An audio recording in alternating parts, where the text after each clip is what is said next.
దేవుని నుండి గొప్ప కార్యాలు కనిపెట్టు. దేవుని కొరకు గొప్ప కార్యాలు తలపెట్టు. Expect great things from God. Attempt great things for God. ఈ మాటలు ఎవరివో తెలియనా? అతనే విలియం కేరీ.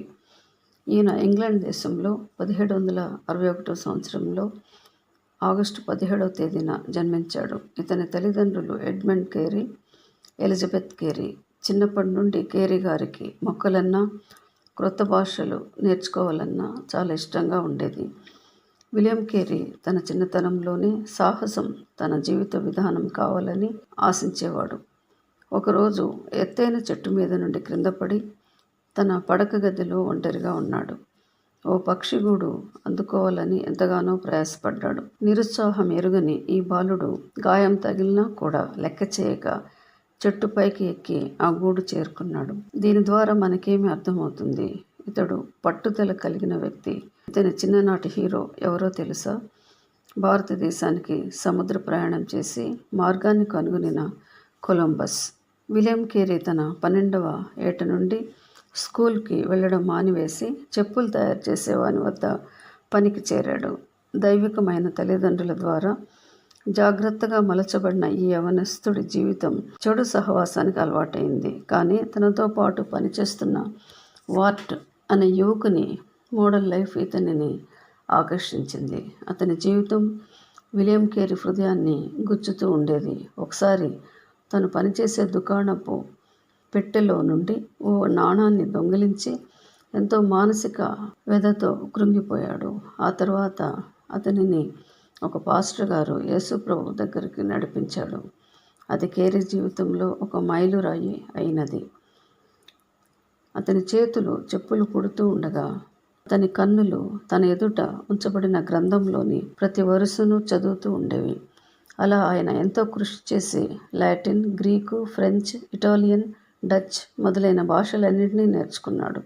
హెబ్రీ భాష నేర్చుకోవడానికి ఆయన అప్పుడప్పుడు 15 కిలోమీటర్లు నడిచి వెళ్ళేవాడు. ఆ రోజుల్లో దక్షిణాది దీవుల విషయం, అక్కడ సువార్త వినకుండా నశించిపోతున్న వేలాది ప్రజల విషయం విన్నప్పుడు అతడు ఎంతో భారంతో ప్రార్థించడం మొదలుపెట్టాడు. అతడు తాను పనిచేసే బల్ల ముందు గోడ మీద ఒక ప్రపంచ పటాన్ని అతికించి తన పని చేసుకుంటూనే ఆయా దేశాలన్నింటి కోసం ప్రార్థిస్తూ ఉండేవాడు. ఆ ప్రపంచ పటం ముందు ప్రతిరోజు 3 సార్లు మోకరించి సువార్త అందని ప్రతి దేశం కోసం ప్రార్థించేవాడు. ఆ విధంగా ప్రార్థించినప్పుడల్లా అతని కళ్ళ నుండి కన్నీటి బిందువులు కారుతూ ఉండేవి. అతని హృదయాన్ని బ్రద్దలు కొట్టినంత బాధగా ఉన్నట్లు తెలిపే కన్నీటి బిందువులు అవి. సువార్తను మోసుకెళ్లవలసిన భారం, బాధ్యత ప్రతి వ్యక్తి మీద ఉందని విలియం కేరీ భావించేవాడు.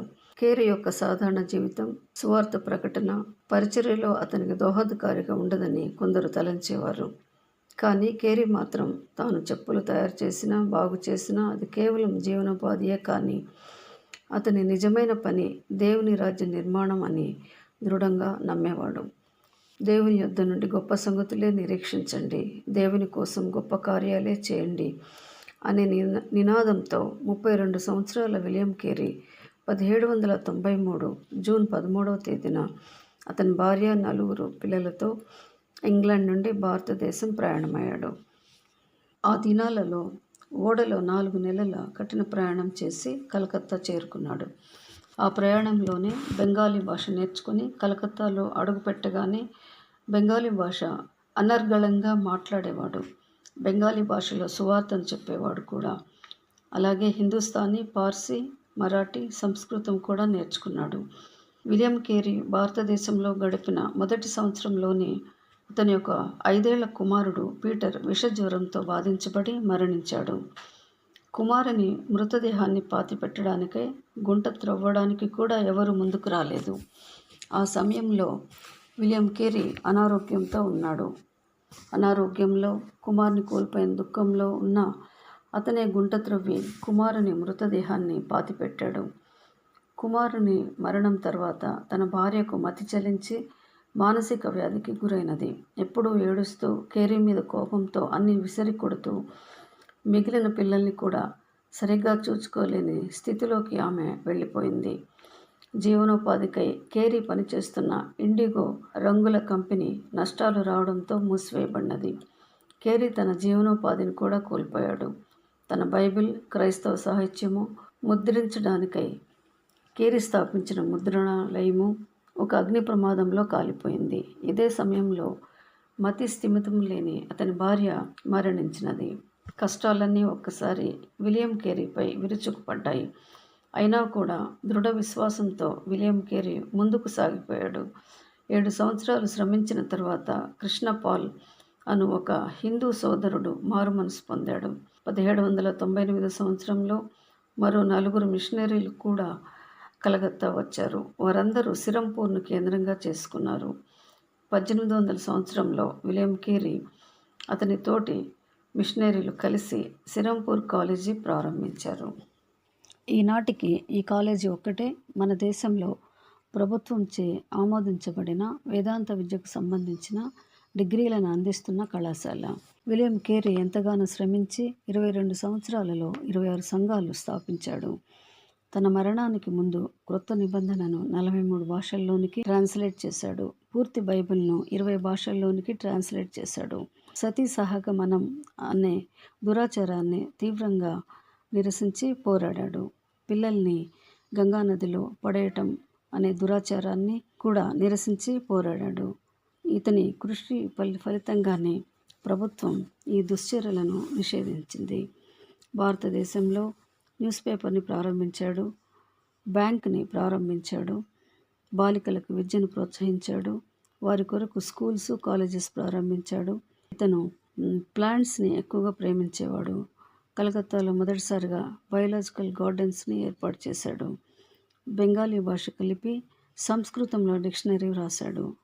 మొట్టమొదటి ప్రింటింగ్ ప్రెస్ను ప్రారంభించాడు. పేపర్ని మన దేశానికి తీసుకుని వచ్చినవాడు విలియం కేరీయే.